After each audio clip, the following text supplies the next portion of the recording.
ƙawata. Ba magana ake mutu ba? Ƙawata. Da Allah ki banni ke kina da matsala wallahi. Ta Kano TV. Ke in baki musiba ba kya jin daɗi. Ya za a ina kallon tashar Kano TV ta dame ni fa kun san duk duniya in ba tashar Kano TV na kalla ba na jin daɗi babu wani nishadi a tare da ni wallahi haba. Duka rashin ne.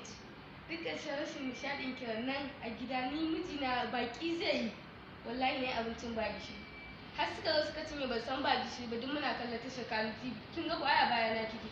Oh, a shi ma kin san da haka. Okay. To ki ci gaba. Allah ya kiyaye ko aya na shi.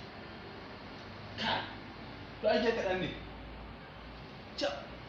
To ainihi na zo zan tafi zance. Ina cikin kallon tashar Kano TV. Ina cikin kallo kawai sai na tuntube na faɗa lambatu. Yadda ne kwana biyu ba fito da ni ba daga ciki garin kallon wannan tashar. Tashar Kano TV ce ya wuce haka. Ai wannan tashar ai ke ko ita ɗan ce kallo a. To ke fa muguwa ce.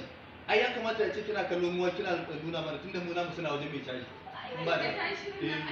Dan kallo mana da ita. Ya sa samu. Ni kawai da zan dafa wa mai gidana da yara na abinci na kokarin soya kwai? Ai ba sai na shiga ɓare ɓawon nake sa cikin mai ba? Abin cikin kwai sa cikin dustbin? Garin kallon tashar Kano. Garin kallon tashar Kano ce. To ya miki? Ya sake yi? Ina ko ya sake ni shi ma shi yana cikin falo ta yana kallon Ni da nayi baki fa. Ni da nayi baki na girki ba gishiri. A duk na kwa baya da To ke ba me ya faru da ke? Wai ya tashe ka take da daɗin kallo haka ta shin da zuwa na kafe mu masu sauraro labari me yasa tashe ka ta zama popular a cikin al'umma?